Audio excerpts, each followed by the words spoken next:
Friend, स्वागत है आपका मैथ्स विद सौरभ जोशी जी के पार्ट में। ठीक है, तो ये हमारा चल रहा था क्लास 10th का क्वाड्रेटिक इक्वेशन का टॉपिक चल रहा था हमारे पास। हमने कुछ क्वेश्चन कल को लगाए थे, बाकी की कुछ हम प्रैक्टिस करते हैं।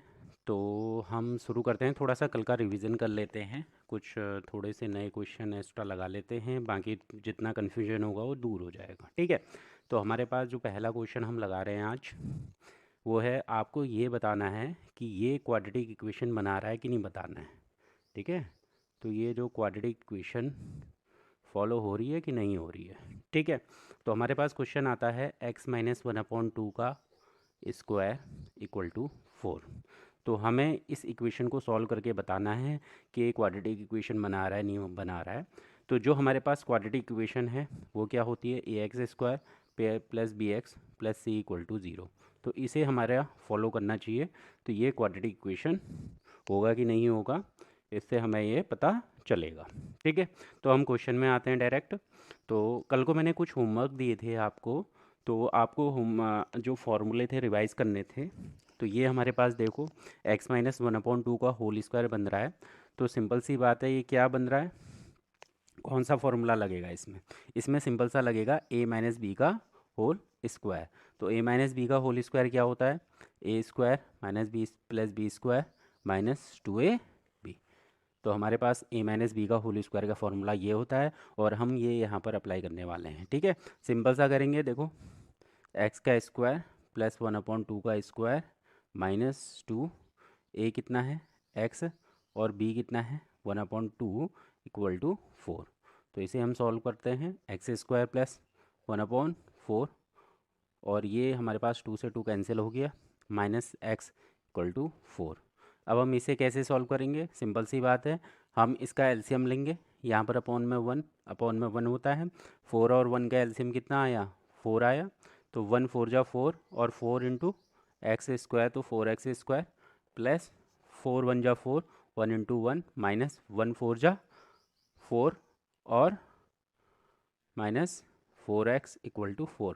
देखो मैं ये चीज़ क्लियर मान के चल रहा हूँ कि आप लोगों को इस तरीके के एलसीएम एचसीएफ वगैरह सब निकालने आते होंगे, वरना आप एक काम कीजिएगा, जो मेरी प्लेलिस्ट में कुछ बेसिक से कॉन्सेप्ट हैं उनको आप एक बार देख लीजिएगा। ठीक है, तो ये हो गए।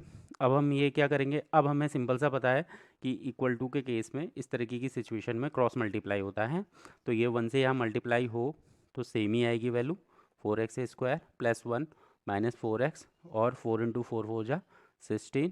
तो ये हमारे पास कितना आ गया, 4x² माइनस 4x, और ये 16 यहाँ आया तो कितना आ गया बताओ, प्लस का 1 था और माइनस का 16 हुआ, 4x² माइनस 4x, और ये कितना आ गया माइनस का 15 इक्वल टू 0। तो सिंपल सा ये आप देखो, क्या ये एक क्वाड्रेटिक इक्वेशन बना रहा है। ठीक है, तो ये सिंपल सा आप लोग देखिए, क्या ये एक क्वाड्रेटिक इक्वेशन बना रहा है, बिल्कुल बना रहा है। तो क्या ये क्वाड्रेटिक इक्वेशन बनाएगा, बिल्कुल ये वाली इक्वेशन इस तरीके की इक्वेशन को सेटिस्फाई कर रही है, इसलिए ये क्वाड्रेटिक इक्वेशन बना रहा है। ठीक है, नेक्स्ट हम क्वेश्चन देखते हैं, एक और लगा लेते हैं, प्रैक्टिस हो जाएगी, ज़रा कॉन्सेप्ट क्लियर हो जाएंगे। ठीक है, थोड़ा सा अगर हम दूसरा क्वेश्चन आज का लगाएं, तो देखो हमें क्या करना है, देखो x+3 है और x+2 है, इक्वल टू हो गया 3x minus 7 upon 2x minus 3। ठीक है, तो मैं ये क्वेश्चन इसलिए लगवा रहा हूँ, कुछ आपको कॉन्सेप्ट क्लियर होने चाहिए, ये नहीं कि आपको क्रॉस मल्टीप्लाई में इशू हो रहा है, इनटू करने में कोई दिक्कत हो रही है, तो वो चीज़ें नहीं होनी चाहिए। ठीक है, तो ये हमारे पास हुआ। देखो अब हमारा क्या है, इसमें इसमें सिंपल सा कुछ नहीं करना है, इक्वल टू का केस है, क्रॉस मल्टीप्लाई हम कर लेंगे, तो मतलब x+3 इंटू हो जाएगा 2x minus 3 equal to x+2 हो गया, और 3x माइनस 7। ठीक है, तो ये हमारे पास हो गया। अब इसमें क्या है, इंटू करना होता है, आपको सिंपल सा मैं बता दूं, थोड़ा सा रिवाइज कर लीजिएगा। आप क्या करेंगे, पहले इस x से 2x माइनस 3 को इंटू करेंगे, फिर प्लस 3 2x माइनस 3। देखो आप लोग डायरेक्ट भी कर सकते हो, मैं थोड़ा ये बेसिक से लेके चल रहा हूँ, मुझे लग रहा है कि अगर कुछ बच्चों को प्रॉब्लम हो तो वो इससे अपना कॉन्सेप्ट को क्लियर कर लें। ठीक है, ऐसे ही इस x से 3x माइनस 7 और प्लस का 2 और कितना हो गया 3x, तो कितना ये हमारे पास प्लस का 2 और ये हो जाएगा 3x माइनस 7। ठीक है, अब हम इसको सॉल्व करते हैं। देखो x से इंटू करोगे 2 और x into X square minus 3x plus 3 2 जा 6x माइनस 3 3 जा 9 equal to 3x square minus 7x plus 6x और माइनस का 14। अब हम इसको सॉल्व करने जा रहे हैं। ठीक है, तो इसको पहले सिंपल फॉर्म में लिखेंगे, इसको भी हम सिंपल फॉर्म में लिखेंगे। ठीक है, अब हम सिंपल फॉर्म में लिखते हैं। इसको सिंपल फॉर्म में लिखने के लिए क्या करेंगे, देखो 2x स्क्वायर है, बाकी ये दोनों सेम एडिशन और सब्ट्रैक्ट हो सकते हैं। तो यहाँ पर माइनस 3x है प्लस का 6x है, तो कितना आ जाएगा प्लस 3x। क्यों? क्योंकि यहाँ पर बड़े वाले का साइन आता है, सिंपल सा कॉन्सेप्ट है। -9 इक्वल टू, इसी तरीके से 3x स्क्वायर अपनी जगह बना रहेगा, -7x प्लस 6x। तो माइनस के साथ थे, प्लस के 6 थे, तो कितना आ जाएगा माइनस का x और माइनस 14। ठीक है, अब हमें नेक्स्ट कॉन्सेप्ट में क्या करना पड़ेगा, जो ये वाली इक्वेशन है पूरी यहाँ ले आते हैं, या इसको हम यहाँ भी ले जा सकते हैं, कोई दिक्कत की बात नहीं है। ठीक है, तो हम क्या करते हैं, इसको यहाँ ले आते हैं और बाकी वहाँ कुछ नहीं बचेगा तो 0। ठीक है, ये पूरी इक्वेशन को लेके आ जा रहे हैं, 2x square plus 3x minus 9। देखो एक कॉन्सेप्ट को क्लियर करिएगा कि अगर हम कभी भी राइट से लेफ्ट में या लेफ्ट से राइट में लेके आते हैं तो उस कोई भी टर्म्स होगा उसका साइन चेंज हो जाएगा। ठीक है, साइन चेंज हो जाएगा मीन्स ये क्या है, प्लस 3x स्क्वायर तो माइनस 3x स्क्वायर हो गया, माइनस का x है तो प्लस का x हो जाएगा, माइनस का 14 है तो प्लस का 14 हो जाएगा इक्वल टू 0। 0 क्यों हुआ? क्योंकि वहाँ पर अब कुछ भी नहीं बचा, जहाँ कुछ नहीं बचा वहाँ पर 0। ठीक है, अब इसके बाद हमारे पास क्या है, अब हम इसको क्या करते हैं, देखो इनको सॉल्व किया, माइनस 3x स्क्वायर है और प्लस का 2x तो माइनस का x स्क्वायर हो गया, ये हो गया 3x और x, तो कितना हो गया 4x माइनस 9 और प्लस 14 तो प्लस का 5 इक्वल टू 0। अब ये इस तरीके की इक्वेशन बन गई। देखो ऐसा है, ऐसे भी आप लिख सकते हो इक्वेशन को, कोई दिक्कत की बात नहीं है, पर इसको थोड़ा और बेटर फॉर्म में लिखने के लिए आप एक काम कर सकते हो, इसके आगे माइनस ना लिखते हुए इस इक्वेशन को सभी को -1 से इंटू कर दो, इधर भी -1 इधर भी -1। एक चीज़ का ध्यान रखना, अगर हम कभी भी इंटू करेंगे या डिवाइड करेंगे, अगर हम लेफ्ट हैंड साइड में कर रहे हैं तो राइट हैंड साइड में भी वही प्रोसेस को रिपीट करना पड़ेगा। अगर मैं यहाँ पर +3 ऐड कर रहा हूँ, यहाँ भी +3 ऐड कर सकता हूँ, यहाँ पर -2 सब्सट्रैक्ट कर रहा हूँ, -2 यहाँ भी करना पड़ेगा। अगर मैं 2 से पूरी इक्वेशन समझ रहे हो, इसमें अगर मैं डिवाइड दे रहा हूँ तो यहाँ भी 2 से डिवाइड करना पड़ेगा। अगर मैं यहाँ 2 से इंटू कर रहा हूँ पूरी इक्वेशन में तो यहाँ भी 2 से इंटू करना पड़ेगा। ठीक है, तो -1 से इंटू करने का मतलब ये हो गया कि ये माइनस से इंटू हो जाएगा, मतलब माइनस माइनस क्या होता है प्लस, माइनस प्लस माइनस और माइनस प्लस -5 इक्वल टू 0। तो ये सिंपल सा आप ये बताइए, क्या ये एक क्वाड्रेटिक इक्वेशन बना रहा है? क्या ये एक क्वाड्रेटिक इक्वेशन बना रहा है? तो बिल्कुल ये एक क्वाड्रेटिक इक्वेशन बना रहा है। तो सिंपल सा हम लिखेंगे, तो this equation qualifying quadratic equation in the form of ax square plus bx plus c equal to 0। ठीक है, तो आप सिंपल सा इस तरीके का क्रॉस मल्टीप्लाई करके आप कर सकते हो। इसके आगे के चैप्टर को अगर हम थोड़ा एक्सप्लोर करेंगे तो बाद में हमें क्या करने पड़ेंगे, इन x की वैल्यू भी निकालनी पड़ेगी, वो हम धीरे करके आगे को सीखेंगे। ठीक हो गया, तो यहाँ तक क्लियर हो गया? ठीक है, तो हम आगे नेक्स्ट स्टेप में पढ़ते हैं। तो हमारे पास क्वेश्चन है जो रोहन की मदर हैं। ठीक है, हमारे पास एनसीईआरटी का क्वेश्चन है, ये आपकी बुक में है। तो रोहन की जो मदर्स हैं वो 26 ओल्डर देन हिम है, मतलब रोहन की जो माता जी हैं वो रोहन से 26 ईयर्स बड़ी हैं। ठीक है, तो product of their age 3 year from now, उनकी एज जो अभी प्रेजेंट में है, ठीक है, उनकी एज जो प्रेजेंट में है उससे 3 साल के बाद, 3 साल के बाद मतलब जैसे रोहन की एज मान लो अभी 10 साल है, उसकी मदर की एज कितनी हो जाएगी, 26 ईयर ओल्डर देन है, तो 10 + 26 कितना होता है 36। ठीक है, मान लो कह रहा हूं। ठीक है, और the product of their age 3 year from now, ठीक है, 3 साल बाद दोनों की एज इतनी हो जाएगी, और इन दोनों का जो प्रोडक्ट होगा, मतलब इन दोनों का जो अब मल्टीप्लीकेशन होगा वो 360 होगा। तो हमें इसी के बिहाफ पे हमें इसी तरीके से निकालना है। हमें क्या करना पड़ेगा, देखो हम लिखेंगे परसेंट एज, ठीक है, परसेंट एज ऑफ रोहन, ठीक है, परसेंट एज ऑफ रोहन हो जाएगी आपकी एक्स, ठीक है, let present age of Rohan and mother's age कितनी हो जाएगी, उसकी मदर की एज कितनी हो जाएगी, एक्स प्लस 26 हो जाएगा, ठीक है। अब ये है कि ये आपके पास है ये हमने परसेंटेज लिख रही रोहन की, उसकी मदर की जो परसेंटेज कितनी हो जाएगी, परसेंटेज ऑफ मदर कितनी हो जाएगी, ठीक है, परसेंटेज ऑफ मदर हो जाएगी एक्स प्लस 26 ईयर्स, ठीक है। अब क्या है, फ्रॉम 3 ईयर नाउ, ठीक है, फ्रॉम 3 ईयर नाउ दोनों की एज कितनी हो जाएगी, तो रोहन की एज कितनी हो जाएगी, 3 साल बाद, सिंपल सा है, आज एक्स है तो 3 साल बाद इतनी हो जाएगी। उसी तरीके से उसकी मदर की एज कितनी हो जाएगी, एक्स प्लस 26 प्लस 3 कितना हो गया, एक्स प्लस 29, ये हो गई मदर की एज, ये हो गई रोहन की एज, ठीक है। अब हमारे पास क्या है, उन दोनों की एज 3 साल बाद उनकी एज का जो प्रोडक्ट है, मैंने कल को भी बताया था प्रोडक्ट का मतलब मल्टीप्लीकेशन होता है, तो दोनों की एज का प्रोडक्ट, ठीक है, एक्स प्लस 3 और एक्स प्लस 29 कितना हो जाएगा, ये हो जाएगा आपका 360, कितना हो जाएगा 360।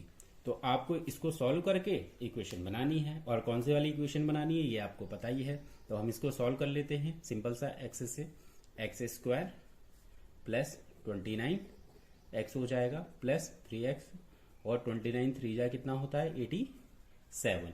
तो आपको बेसिकली मैं पहले बता चुका हूँ, बेसिक में आप जितनी टेबल्स आप याद करेंगे उतना आपको बेनिफिशियल होगा, ठीक है, 360। अब ये कितना हो गया भैया, एक्स स्क्वायर है 29 प्लस 3 32x, और इन दोनों का एडिशन, सॉरी, तो 87 और ये कितना होगा 87, और ये इधर आया तो माइनस 360 इक्वल टू 0। अब आपको इन दोनों में से इनका रिजल्ट निकालना है, 360 में से 87 को माइनस कर देंगे, 7 और 3 होता है, ठीक है, और ये कितना होता है 273, कितना आ गया 273। तो सिंपल सा है, और साइन किसका आ जाएगा, माइनस का आ जाएगा, ठीक है।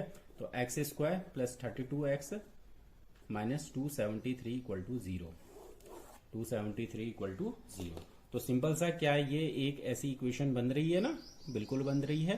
तो ये एक क्वाड्रेटिक इक्वेशन हमने फॉर्म कर दी है, हमने ये एक क्वाड्रेटिक इक्वेशन बना दी है, ठीक है।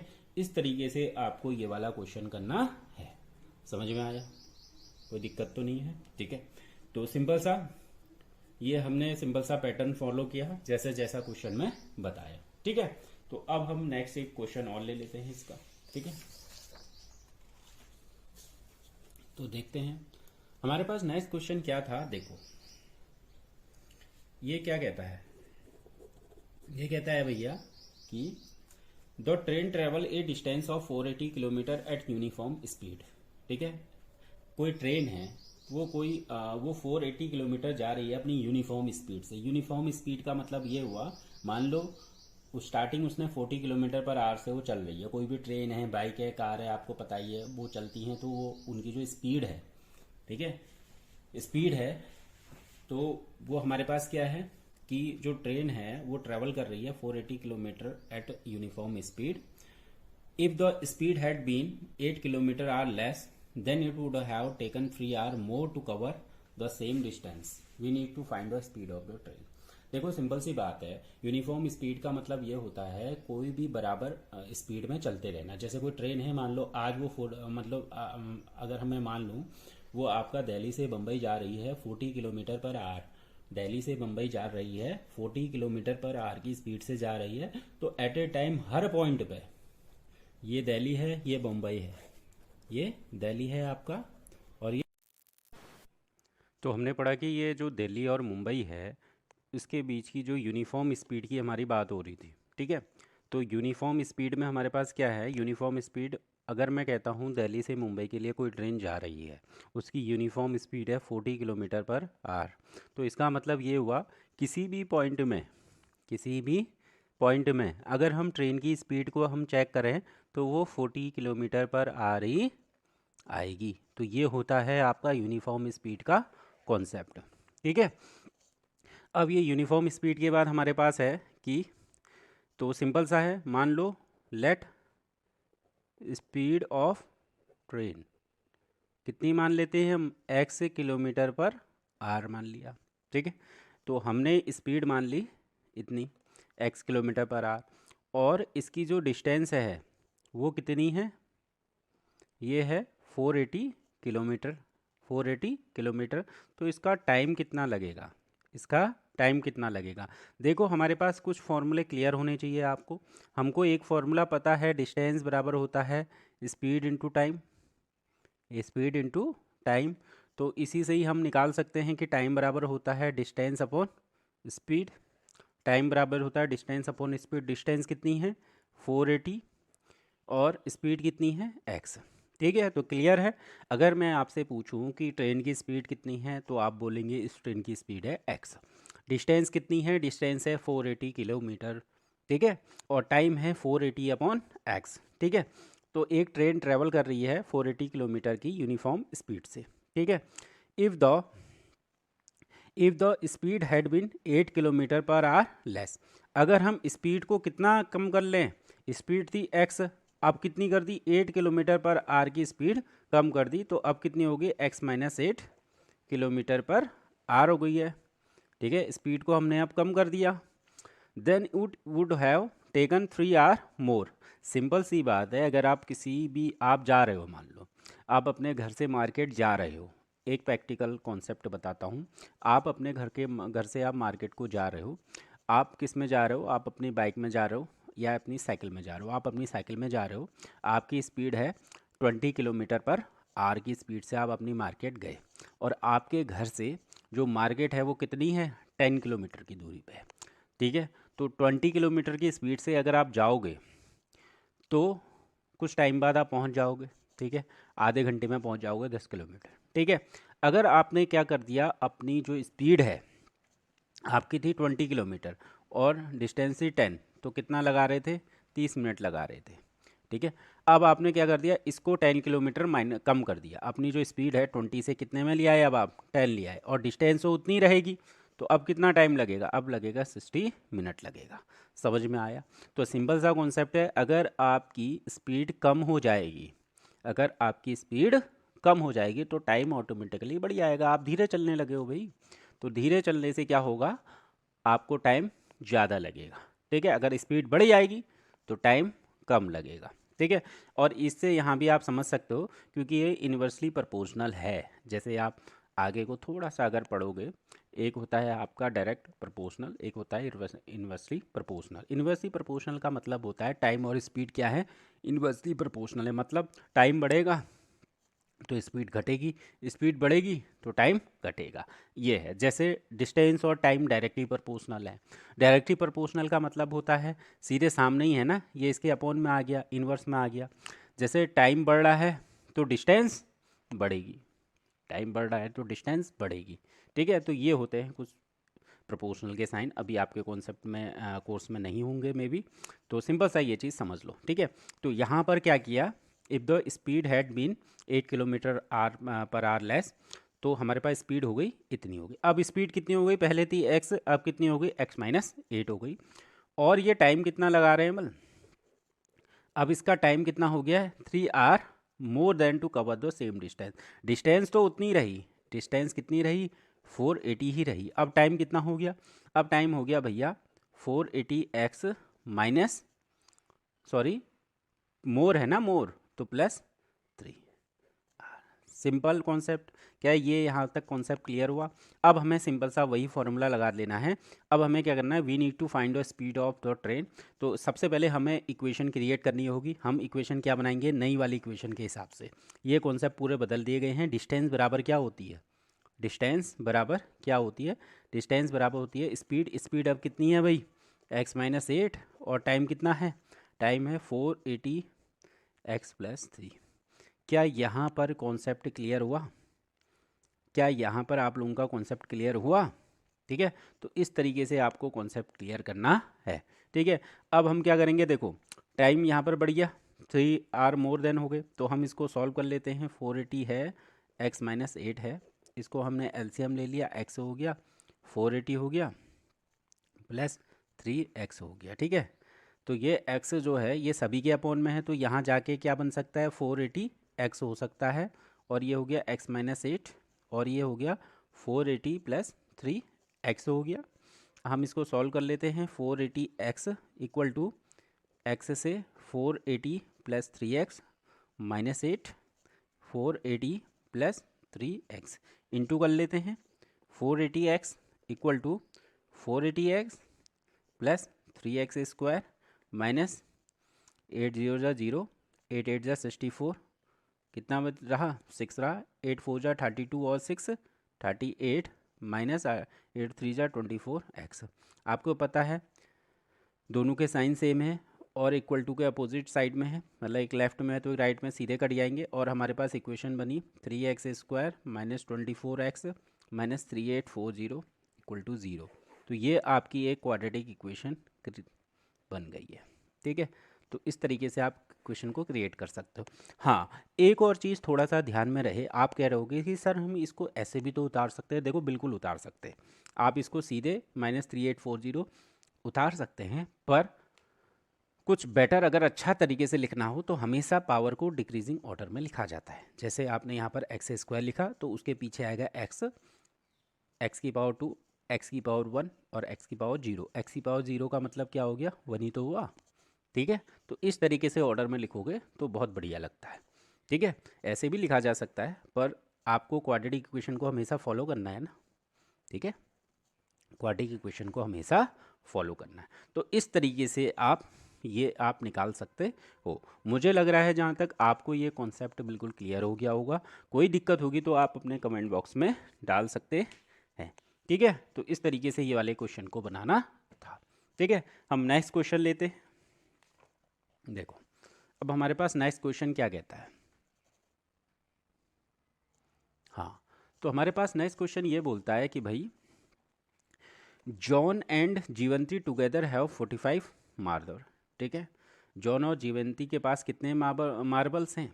ठीक है, 45 मार्बल्स हैं। ये आपके एग्जाम्पल का क्वेश्चन है। ठीक है, तो सिंपल सा हम इक्वेशन बनानी है, इसमें भी हमें इक्वेशन बनानी है। ठीक है, तो जॉन और जीवंती के पास कितने मार्बल्स हैं, 45 मार्बल है। तो सिंपल सा है, सपोज जॉन के पास कितने मार्बल हैं, एक्स मार्बल हैं। सिंपल सा, सपोज जॉन के पास कितने मार्बल हैं, एक्स मार्बल हैं। तो हमारे पास जीवंती के पास कितने मार्बल हो जाएंगे, बताओ। देखो सोचो, मैंने आपसे कहा आप हैं और आपका एक फ्रेंड है, आप हैं और आपके पास एक फ्रेंड है। ठीक है, देखो दो भाई हैं, राम एंड लक्ष्मण। ठीक है, राम और लक्ष्मण, सिंपल सा फंडा है। देखना, देखो राम के पास और लक्ष्मण के पास, ठीक है, दोनों के पास हैं, हमारे पास दोनों के पास मिला के हैं 50 एप्पल है। ठीक है, 50 एप्पल हैं, 50 एप्पल्स हैं। मान लो राम के पास अगर 30 एप्पल्स होते हैं, सॉरी लक्ष्मण के पास मान लो 30 एप्पल हैं। लक्ष्मण के पास 30 एप्पल हैं, दोनों के पास मिला के 50 एप्पल है, तो राम के पास कितने होंगे। ऑब्वियस सी बात है, 50 माइनस 30 आप कर देते हो 20 एप्पल हो जाता है। ऐसे ही मान लो जॉन के पास कितने हैं, कितने मार्बल्स हैं, एक्स है, तो और दोनों के पास 45 हैं, तो जीवंती के पास कितने हो जाएंगे, 45 माइनस एक्स मार्बल्स हो जाएंगे। क्या ये कॉन्सेप्ट यहाँ तक क्लियर हुआ। ठीक है, तो जॉन के पास एक्स हो गए, जीवंती के पास 45 माइनस एक्स हो गए। ठीक है, अब यहाँ पर है both of them lost 5 marble इस, दोनों ने अपने 5-5 मार्बल लॉस कर दिए, खो दिए। भैया खेल ले होंगे मार्बल से और लॉस कर दिए। ठीक है, अब लॉस करने के बाद क्या हुआ दिक्कत, देखो जॉन के पास पहले एक्स थे, अब कितने हो गए -5, इसने लॉस कर दिए। इसने भी कितने ईच ने किए हैं ना, दोनों ने लॉस कर दिए, इसने भी -5 कर दिए। तो अब जॉन के पास कितने बचे भैया, अब बचे x-5, और जीवंती के पास कितने बचे 45 माइनस एक्स माइनस 5। ठीक है, और इसके बाद end of product of the number. अब 5 लॉस करने के बाद इन दोनों का जो प्रोडक्ट है, इन दोनों का जो प्रोडक्ट है वो किसके बराबर आ गया, बल 124 के बराबर आ गया। तो किसके बराबर आ गया, 124 के बराबर आ गया। तो हम सिंपल सा इसको कैलकुलेट कर लेते हैं, x-5 है, और ये इसको कितना हो गया 45 माइनस ये करना होगा 40 माइनस एक्स हो गया, और 124 हो गया। हम इसको कैलकुलेट कर लेते हैं सीधे। देखो बार बार हम वही लॉन्ग मेथड नहीं करेंगे कि एक्स से, अब डायरेक्ट इसको इंटू करना सीखो। एक्स से 40 है तो 40x minus X square minus 5 4 जा 20, और प्लस 5x इक्वल टू 124, और सिंपल सा बनाएंगे हम, देखो माइनस का एक्स स्क्वायर, ये यहाँ पर हो गया, दोनों ऐड हो गए तो प्लस 45x हो गया, माइनस का 200 और माइनस का 124 इक्वल टू 0, और ये कितना हो गया माइनस का एक्स स्क्वायर प्लस 45x और माइनस 324 इक्वल टू 0। मैं फिर से बता रहा हूँ, इसके माइनस को हमें हटाना है तो क्या करना होता है, हमने पिछले क्वेश्चनों में बता चुके हैं, सिंपल सा माइनस से मल्टीप्लाई कर देते हैं पूरी इक्वेशन में, और लिखने की कोई ज़रूरत नहीं है कि आप माइनस से मल्टीप्लाई कर रहे हैं बार बार, ठीक है। तो सिंपल सा आप ऑब्वियस सी बात है माइनस से मल्टीप्लाई कर लेते हैं, X square minus 45x plus 324 equal to 0। तो ये एक हमने क्वाड्रेटिक इक्वेशन बना दी। तो कॉन्सेप्ट क्लियर हो रहे हैं। देखो मैं ये क्वेश्चन इसलिए आपको करवा रहा हूँ, आपको ये क्वेश्चन को इसमें उतारना आ जाए, ये क्वेश्चन को इस फॉर्म में बनाना आ जाए। अगर ये फॉर्म आपकी बन जाएगी तो बस क्लियर है। और ये सब क्या है, लॉजिक की चीज़ें हैं, सिंपल सा, इसको आपको समझना पड़ेगा, ठीक है। तो ये हमारे पास क्वेश्चन हो गया। तो एट ए लास्ट आज का एक और लास्ट क्वेश्चन बना लेते हैं, फिर क्लियर हो जाएगा आपका, ठीक है। तो देखो ये मैंने फिर से ये वाला एग्जाम्पल से लिया है, ठीक है। थोड़ा सा लेंदी दिख रहा था पर है बहुत बढ़िया, जितना बड़ा क्वेश्चन होता है उतना अच्छा होता है। इसको स्टेप बाय स्टेप तोड़ के सीखा करो। देखो अब क्वेश्चन को समझते हैं। इसमें भी हमें क्या बनानी है, इक्वेशन बनानी है। इसमें भी हमें एक क्वाड्रेटिक इक्वेशन बनानी है, ठीक है। क्वाड्रेटिक इक्वेशन हम बना लेंगे। क्या होगा, एक कॉटेज इंडस्ट्री है, प्रोड्यूस करती है सर्टेन नंबर ऑफ टॉय, ठीक है, कुछ खिलौने बनाती है, वो हमें पता नहीं है कि कितने बना रही है। The cost of production of each toy was found to be 55 minus the number of toys produce in a day, ठीक है। तो हमारे पास दो कॉस्ट ऑफ, देखो एक कॉटेज इंडस्ट्री है, वो सर्टेन नंबर ऑफ टॉय बना रही है, वो सर्टेन नंबर ऑफ टॉय बना रही है। तो कॉस्ट ऑफ प्रोडक्शन जो उसकी कॉस्ट थी, ठीक है, the cost of production of इस टॉय, जो एक टॉय बनाने की जो प्रोडक्शन की जो कॉस्ट आ रही है, कितना उसकी कॉस्ट आ रही है। देखो आपने पहले कॉस्ट प्राइस सेलिंग प्राइस भी पढ़ा हुआ होगा। कॉस्ट मतलब ये है कि भैया आपको मान लो कोई वो बनाना है, लैपटॉप बनाना है, ठीक है, लैपटॉप बनाना है। तो लैपटॉप में आपने क्या लिया, प्लास्टिक लिया, आईसी वगैरह सब कुछ लिया, इलेक्ट्रॉनिक वायर्स ली, सब बैटरी लिया, सब रॉ मटेरियल बना के 20,000 रुपये में बन के तैयार हुआ। वो होगी कॉस्ट प्राइस। अब आप उसको क्या कर रहे हो, 40,000 रुपये में बेच रहे हो, तो 40,000 40,000 में आप उसको निकाल रहे हो, तो वो उसकी सेलिंग प्राइस होगी। कॉस्ट प्राइस का मतलब है कि कितना रॉ मटेरियल, भैया 20 से 20,000 का तो बनेगा ही बनेगा। आप चलो एचपी का बना रहे हो, एचपी का मटेरियल यूज कर रहे हो, चलो लिनोवा का बना रहे हो, चलो 18 का बन गया, एप्पल का बना रहे हो 40 या 50,000 का बन गया। तो आप उसमें कितना मटेरियल यूज कर रहे हो, कितनी उन मटेरियल की सबकी कॉस्ट आ रही है विद किसके साथ, जो आपकी लेबर कॉस्ट को मिला के, सब मिला करके जो कॉस्ट, भैया इससे सस्ता नहीं बन सकता और उससे आपको नीचे में बेचने पे लॉस होगा, तो वो होती है कॉस्ट, ठीक है। तो cost of production of each toy was found to be 55 minus the number of toys produce in a day, ठीक है। तो हमारे पास जो वो आ रही है आपकी, क्या कहते हैं, जो आपका कॉस्ट ऑफ प्रोडक्शन आ रही है, तो वो क्या हो रही है 55 माइनस कितना, 55 माइनस कर रहे हैं, ठीक है। तो हमारे पास जो आपकी कॉस्ट ऑफ प्रोडक्शन आ रही है वो कितनी आ रही है, 55 माइनस जितनी आपने क्या लिया था, टॉयज बन रहे हैं, जितने आपके टॉय बन रहे हैं, ठीक है। तो ये चीज़ हो गया। उसके बाद हमारे पास है, चलो हम इसको हम क्लियर एक कॉपी में लिख लेते हैं। तो हमारे पास सिंपल सा था, मान लो let the number of toys, the number of toys produce per day, ठीक है। प्रोड्यूस पर डे कितने बन रहे हैं, मान लो एक्स टॉय बन रहे हैं, कितने टॉय बन रहे हैं, एक्स डे बन रहे हैं। तो यहाँ तक क्लियर हुआ। कॉस्ट ऑफ प्रोडक्शन, ठीक है।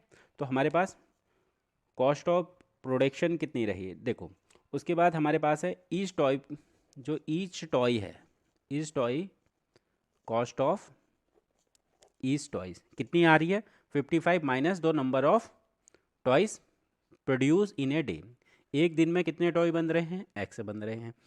आपकी जो cost of production of each toy, her toy बनाने की जो कॉस्ट आ रही है वो कितनी आ रही है, बल वो आपकी 55 माइनस एक्स आ रही है, जो आपके टॉय प्रोड्यूस हो रहे हैं, देखो इन द सेंस, अब मैं आपको सिंपल बताता हूँ, ठीक है। मान लो आपकी एक कंपनी है, मान लो आपकी एक कंपनी है जिसका नाम है, कुछ भी मान लो, अपने नाम पे बना लेते हैं, मान लो मैंने अपने नाम पे बना दी, सौरभ नाम की मेरी एक कंपनी है, ठीक है। तो ये कंपनी है, मैं इसमें क्या बनाता हूँ, मैं बनाता हूँ टॉय, मैं क्या बनाता हूँ, टॉयज़ बनाता हूँ इसमें, ठीक है। मेरे पास मशीनरी है, ठीक है, सस्ती वाली मशीन है 1 करोड़ की, ठीक है। तो वो क्या करती है, जो मशीन हमारे पास एक दिन में बनाती है 200 टॉयज़ बनाती है। कितने बनाती है, 200 टॉयज़ बनाती है। कितने बनाती है, 200 टॉयज़ बनाती है, ठीक है।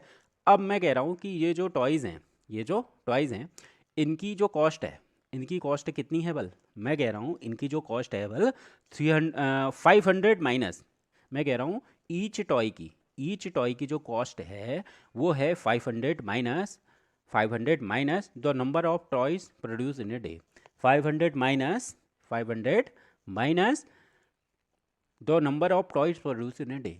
कितने मैंने टॉय प्रोड्यूस किए पर डे में, कितने किए, 200, तो मेरी कॉस्ट कितनी आ गई, 300 per toy, 300 rupees per toy.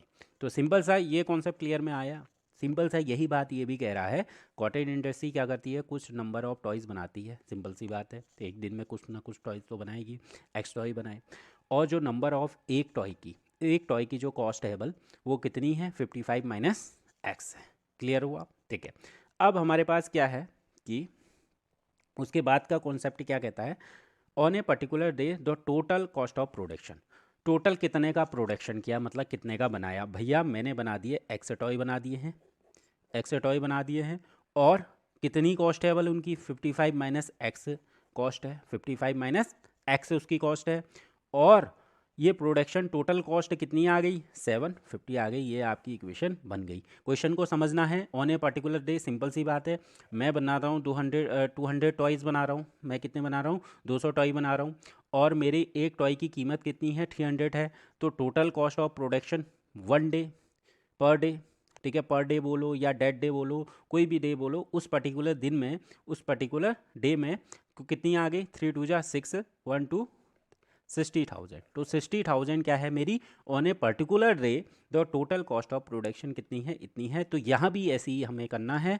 तो हमारे पास टोटल टॉय बना रहा हूँ एक्स, एक टॉय की कीमत है इतनी, और हमारे पास टोटल जो प्रोडक्शन हो रहा है उस दिन में, एक दिन की बात हो रही है, ठीक है। अगर मैं 10 दिन लेता तो इंटू 10 कर दूंगा, यहाँ पर 20 दिन लूँगा तो इंटू 20 कर दूंगा, ठीक है। तो ये हो गई, और हम इसको सिंपल तरीके से हम सॉल्व कर देंगे। तो कितना हो गया, 55x minus X square equal to 750, वही करना है, 55x माइनस एक्स स्क्वायर, ये आ गया 750 इक्वल टू 0। हमें ये सिस्टोमेटिक फॉर्म में लिखना है, तो माइनस का एक्स स्क्वायर प्लस का 55x माइनस 750 इक्वल टू 0, और हमने इसको लिख दिया है X square minus 55x plus 750 equal to 0, और ये आ गई आपकी क्वाड्रेटिक इक्वेशन, ठीक है। तो सिंपल फॉर्म में माइनस से हमने इंटू कर दिया था, और ये आ गया X square minus 55x plus 750 equal to 0। तो आपको इस तरीके से, इस फॉर्मेट में मिला के क्वेश्चनों को करना, ठीक है। तो मुझे लगता है कि ये जो आपकी 4.1 वाली एक्सरसाइज है क्वाड्रेटिक इक्वेशन की, और इसका जो बेस है, मेरे हिसाब से ये चीज़ कंप्लीट हो गई है अप्रॉक्स, सिंपल सा है। और कुछ क्वेश्चन हम आने वाले टाइम में हम लगाएंगे इसके, ठीक है। और उसके बिहाफ पर हम 4.2 एक्सरसाइज को हम आगे को एक्सटेंड करेंगे, उसको एक्सप्लोर करेंगे, देखेंगे कि क्या है करके। उसमें कुछ नहीं है, उसमें सिंपल सा होता है कि आपका जो इक्वेशन बनी हुई है इसकी वैल्यू को हमें फाइंड करना होता है, उसका सिर्फ बेसिक तरीका है। मेन जो कॉन्सेप्ट होता है ये आपने सीख लिया है, ठीक है। इस क्वेश्चन को इस इक्वेशन में उतारना, ठीक है। सिंपल से कॉन्सेप्ट लेके जाओ, क्वेश्चन को पढ़ो, 10 बार पढ़ो, बिल्कुल क्लियर हो जाता है, ठीक है। तो मैं उम्मीद करता हूँ कि आपको जो आज मैंने पढ़ाया होगा बहुत बढ़िया लगा होगा, ठीक है। अगर कोई प्रॉब्लम हो, कोई दिक्कत हो, तो आप कमेंट बॉक्स में डाल सकते हैं, ठीक है। और बाकी यह है कि प्रैक्टिस करो, और अदर बुक से भी आप प्रैक्टिस कर सकते हो, अदर क्वेश्चन भी लगा सकते हो। पहले तो मेन जो आपका कोर पॉइंट है एनसीईआरटी के क्वेश्चन पूरे आपको पूरी तरीके से क्लियर हो जाने चाहिए। उसका एक एक पॉइंट आपका कॉन्सेप्ट है, देखो हर पॉइंट में उसका कॉन्सेप्ट है, तो उसको आपको समझना पड़ेगा, ठीक है। तो ओके, फिर मिलते हैं नेक्स्ट वीडियो में। So okay, bye bye.